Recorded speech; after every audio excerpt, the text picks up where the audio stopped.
Okay, good morning, everyone. My name is David Yaski. I am the principal and co-founder of Driver Digital. We are an e-commerce design-led agency based in New York City. We're a Shopify partner, and we work with founder-led brands in the D2C space that are in fashion, apparel, fine jewelry, beauty, and home. And I am exceptionally excited to talk about agentic commerce as a service, as I think a lot of agency owners in the room are. And that is what the panel today is focused on. And so, obviously, this is the subject of the entire summit. We've heard the word agentic commerce ad nauseum, but the question is no longer what exactly is it. It's more, how do we sell it? How do we operationalize it? How do we take something that's still been nebulous or changing every day and turn it into scoped, easily defined, well-priced deliverables that we can sell to our clients with confidence? So that is what we're discussing today. We've got 5 awesome panelists, everybody bringing a little bit of a unique perspective. So I'm going to introduce everyone quickly first. We have Russ McCumber, who is the co-founder and managing director of Impressive USA. Russ is an Austin native. He's an award-winning marketer, and he's deep in the world of AI search and multi-platform discovery.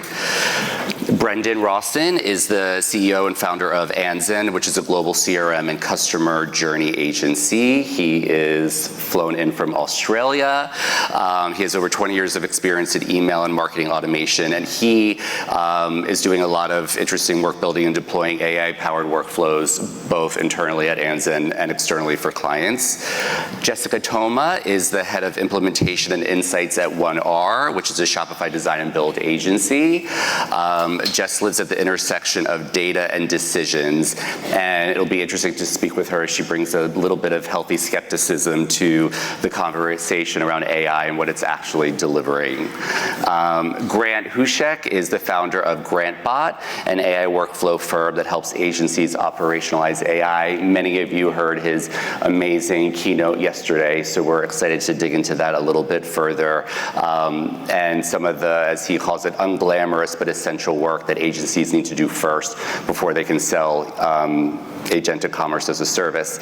And Teresa Reed, who you've all met this morning from Accenture. She is a global growth executive with over 20 years of experience in commerce, and she is really helping global brands at enterprise scale move from AI experimentation into real-world implementation. So that is our very esteemed panel today.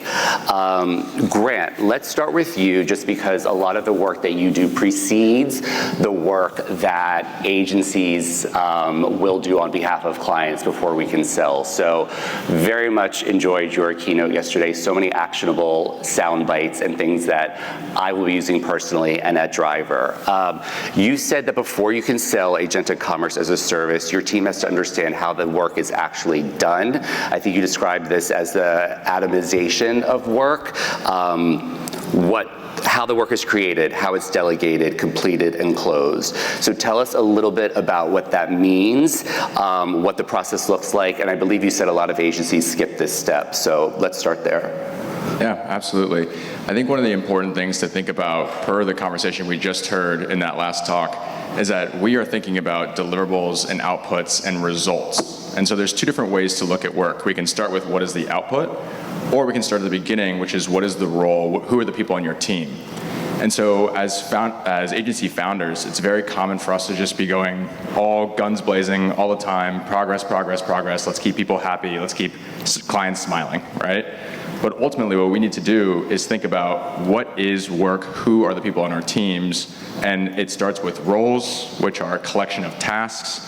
Tasks are a collection of steps, and steps drive deliverables, outputs, results. And one of the things that a lot of people come to us for is really helping them slow down and break down that work into how it's delegated and completed and marked as complete. All these steps are really important to actually rebuild your agency with AI. So when you're thinking about delivering agentic commerce, what does that mean to your clients? What is the result that they're driving towards? And you can either go top down from roles on your team, or you can go bottoms up from the results that you're delivering. But you have to think about what is the work that my team is going to do to get a smile on my client's face and go back to the P&L as we heard on the last conversation. So this is the way to think about work: slow down to speed up, slow is smooth, smooth is fast. There's plenty of quips, but you have to think about what is the work that my team is doing so you can rebuild it with AI. I'm happy you brought it back to roles, tasks, and rules like you talked about yesterday, so understanding how we do that internally first. And it sounds like that's a part of really outlining what the deliverables are. If you're going to price something and sell it, what is the client getting? How are you measuring the success? So if that's not defined up front, no bueno. No bueno. Teresa, I want to go to you next because I know you've been really interested in opining on what the opportunity is for agencies in this space. And as an agency owner myself, I'm super excited about that, how it's increased profitability for our for the agency internally. You represent enterprise clients, probably clients that all of us in this room would love to have. So what do you think is the right play for agencies right now with agentic commerce, and what's like the biggest win opportunity? Yeah, I mean, that's a great question. I think that, you know, I've really been heads down the last 6 months trying to put together offerings.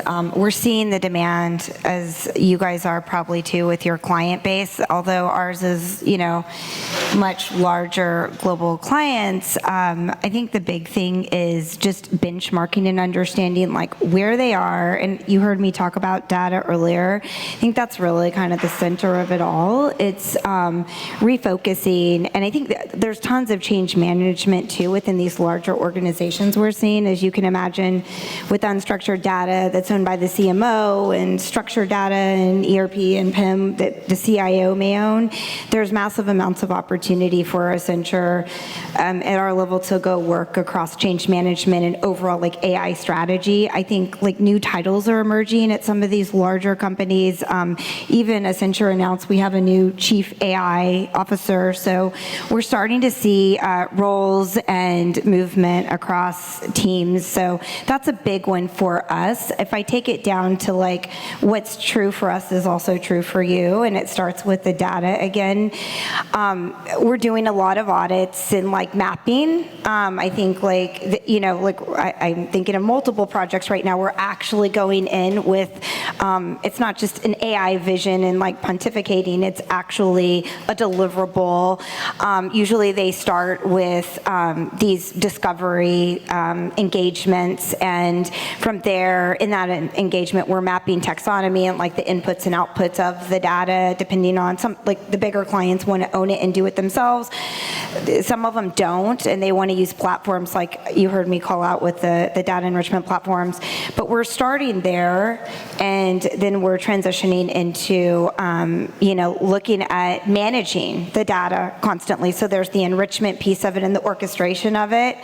Then like the content we're doing a ton of, and it's easy to talk about it when it comes to like marketing and content.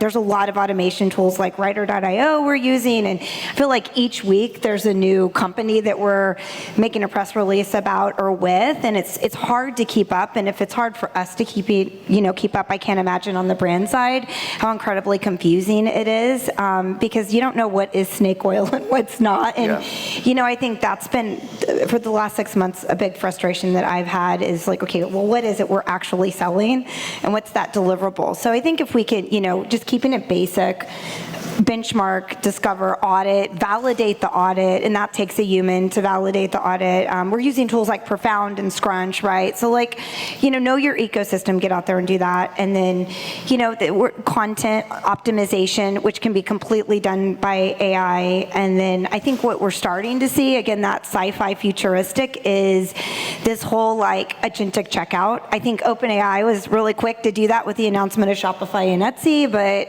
they pulled back. And I think it was a way to monetize for some of these LLMs because they weren't getting the ads revenue. They wanted to get it at checkout and payment. But anyway, so we've done, you know, demos NRF with Perplexity and Pexon doing agentic checkout on Perplexity. So that's coming.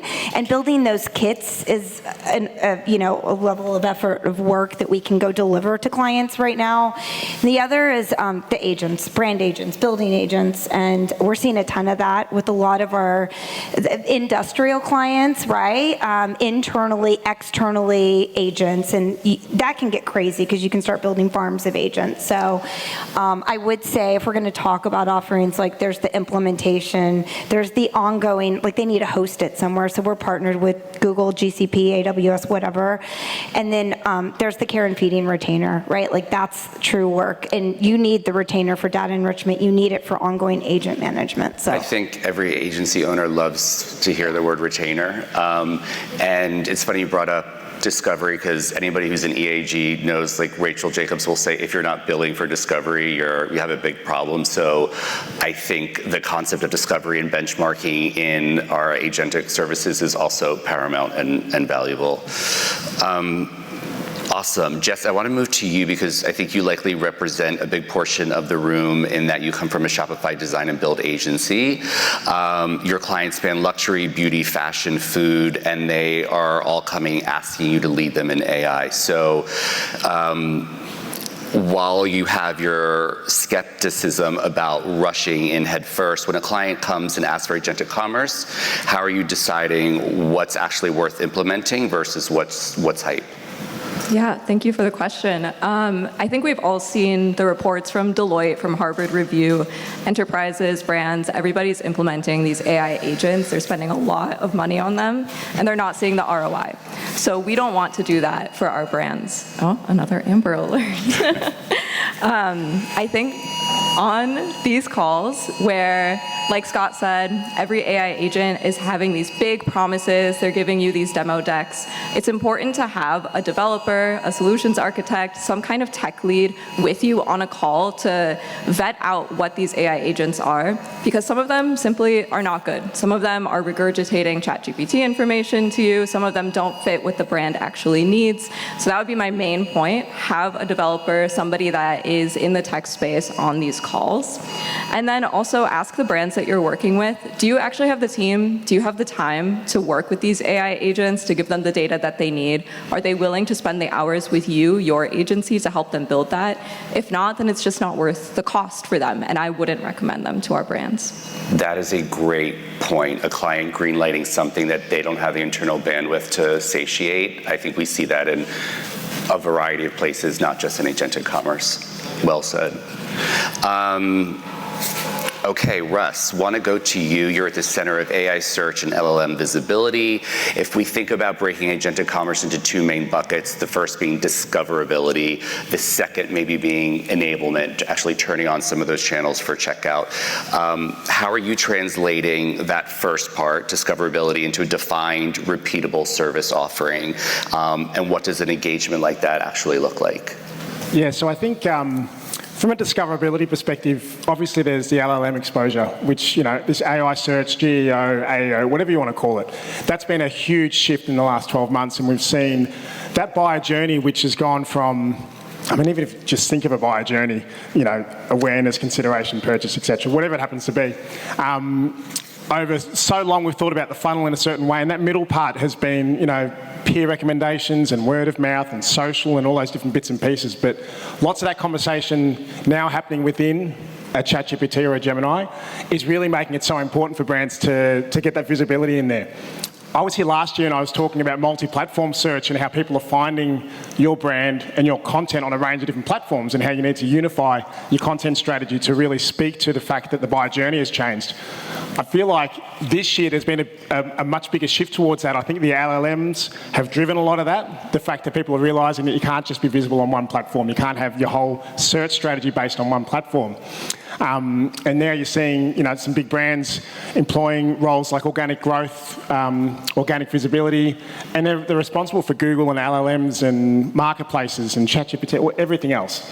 So from a practicality perspective, I've heard this a couple of times, snake oil mentioned, and some dodgy stuff happening. Well, I think it's a real opportunity for agencies that actually start to build real capabilities when it comes to GEO and when it comes to how you're helping your brands get discovered within those platforms. Because frankly, there's a lot of rubbish out there. I had a client recently, it's a new client, share with me a deck from another agency, quite a large agency, and I had to look through what they were calling GEO, and it was really expensive and just rubbish. And it's a big agency, and all they're doing is trying to sell product and push product down people's throat without actually having some proper capability in that space, proper relevant case studies, proper this is how we actually do it. So I think there's a huge opportunity for the agencies here that are in search, or the ones that want to get into search, to think about, okay, well, how GEO is an extension of search. It's not a whole new realm, but it is different. There's different tactics, and there's obviously a different way it retrieves, because it's not putting you on a search page and 1 to 10 links. But building those capabilities is a huge opportunity, and making sure you've got people in place who, are very actively using those platforms and understanding the way that, and using programs like Scrunch and the like, the way that we can have our brands get visible there. It is a new space, it is experimental, but it's key to any agency looking for growth now. And I'm sure you concur with benchmarking, monitoring, seeing how that's going. Yeah, I imagine that's really, that's paramount. I think you brought up the trust is important. So that's the number one thing we have with our clients. So if you read this deck that was rubbish from a large agency, I think for agencies that are on retainer with clients, you want to add this as a service. Your clients trust you, and that's valuable, and you've got to deliver if you're going to ask them to spend money on something new. So that's key. And just on the benchmarking, I think that is, that's just a huge first step to it that so many agencies are not doing. And they can take anecdotal stuff from a CEO or a CMO and look, we're optimizing for that. I took a screenshot on my phone and you're there. As opposed to making a decision on a platform that you're happy with the metrics, you're happy with how robust and the integrity of their data, and then you're sticking to that. Focus. Exactly. Yeah. Brendan, so let's go to you and kind of back to where we started with Grant describing the foundational mapping and readiness. So you're kind of living in the transformation in real time at Anzen. So it's a global team. You have clients across North America, APAC, EMEA. So kind of two questions for you. Internally at Anzen, what does that transformation actually look like? Where did you start in terms of how your team's operating before and now today? But then also, on the client side, you have clients all over the world, they're global, so how are you operationalizing and standardizing your agentic commerce service, which is mostly focused on customer journey and email marketing? Thank you for the question. So I think we've taken a little bit of a different approach to agentic commerce and focus internally. Been around for over 10 years. We have a ton of systems and processes and data and sort of customers. And whilst that works, we've put it together and we've sort of built this global agency. For me, it's always been this pet peeve, and again back to data, of having disparate data sources all over the place, but knowing that fundamentally they're all connected. Our pipeline of opportunities is connected to our audits, is connected to our proposals, which is connected to our contracts, which is connected to the results that our clients get. And if we can draw a line between those and bring them internally, then we can start to think about how can we improve our systems and how can we sell agentic commerce. So I and we as a company have spent probably the last 6 months building one of these internal dashboards, and it certainly started like that, but it is now a single source where we have all of our historic 10 years of audits and contracts and results and team members and rates and timesheets that we can pull together. And it's not just a vanity metric, it's not just a dashboard. Yes, it does have that, but now we can build out agents to do our proposals, to do our audits, and it's not just based on a sort of LLM output. Is that sure, but it is also the guide rails and our own database of how we would tackle a problem, how we would price a problem, how we approach it. So it's the Anzen version, but accelerated through LLM. And I think for me, we can now have those efficiencies. And when we talk about a global agency, we can no longer just have these discussions internally, rely on a spreadsheet. We need this data being pulled in real time because we're moving faster and in different regions. So to the second question, how does this relate to the clients? And I guess maybe the global nature of those clients. So one of the interesting facts is, we launched in EMEA in January, and we're focusing on the DACH region. And so now for the first time, we are building audits and proposals in German. We're having to translate that. We have team members on the ground, but through these systems, we now know here are all the English versions of what we've been building. Here are the translated German versions. Feed that back in, the translation gets better. We can move faster. And I think from the beginning, now that we have our audits working, our proposals working, we can now start focusing on outbound strategies and dashboards for our clients and reporting, which is all, again, built back on not just ChatGPT or Clauding, what's wrong with the account, what's the strategy, and then outputting a generic version of what everybody would get. It is the sort of ANZ version, but still using LLMs. Curious to see how it sounds in German. TR, how are we on time? Okay, meaning? We have a few minutes. Okay. I'm not sure that we have time for proper round two, so maybe we'll go to the kind of the lightning round, which is the same last question for everyone. And if there's time, maybe I'll throw something else in. But so this is kind of for everyone. We'll start at the end of the line, Grant, and work our way down. We have a round table after this. Obviously, there's lots of round tables, and there's one on Agentic Commerce, which I guess I'll be parked at the end. So come by and see all of us and speak to anybody you like. But if an agency owner came up to you after this conversation later today and said, I know I need to be offering Agentic Commerce to my clients, Scott, everybody earlier mentioned you have to go to your clients and talk about this. So if they said, what's the first thing I should do? What should the service be? How do I price it? What would you tell them? And that's going to be the question for everybody.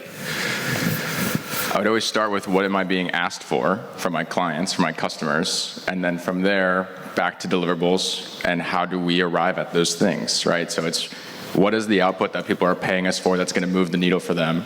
And I think that having an active role in service in a lot of these things around agentic commerce, it can mean a lot. You're hearing a lot of experts doing a lot of different things in this space. Find out what are people asking you for and where do you want to plant a flag, then work your way back up to tasks.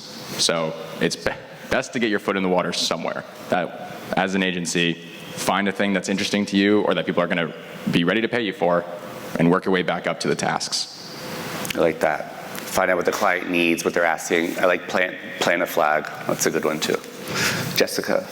From my perspective, I think if you are truly starting from zero on offering agentic commerce as a service to your clients, identify your tech partners that have AI tools that you trust and that you can really use, Klaviyo, Gorgeous, and figure out the ways that you can implement those for your clients. I think that's the easiest way in. A lot of our brands are already working with these large tech partners. What are other ways that you can implement those AIs that they already have built into your brands? My last little soapbox moment here is we have a lot of industry leaders here. We are working with a lot of brands that are large, and I really want us to keep in mind, as we're accelerating with AI, what are we accelerating towards? We need data. We're increasing our data usage. Data centers are being built. This might be an unpopular opinion, but we also have the responsibility to ensure that as we're using these AI tools, that we're not contributing to the destruction of our environment, to the destruction of our communities. So as you're thinking about AI, make sure you're also talking internally and with your brands about what that really means and how much AI is too much AI. And if anybody wants to talk about that later, please come up to me. I would love to talk about it. That was going to be Jessica's round two hard question. So yes, find her later and we'll see if we have time to add it in. But yeah, great point. So to no surprise, my advice would be to look inwards. I think you have probably a ton of data internally, a lot of opportunities to create efficiencies, and with a little bit of, I guess, downward pressure on pricing, you can probably pick that up internally by improving efficiencies within your own teams. And it gives you the ability to flex the muscle internally, right? You can make those mistakes, you can trial and error, you can spin up systems and you can destroy them, and that's not really exposing to clients. You can pick up a lot of skills pretty quickly internally, which is hugely valuable, and then you can use that externally for your clients. Yeah, I'm going to steal from a couple of people's because there were some really good answers there. From a resourcing perspective, so if someone came to me asking that, I'd want to know, like, what access have I got to resources to execute on that, whether that's tech partners, whether that's people internally who I feel, have got some experience or just a really strong, curious mindset to be able to execute on that.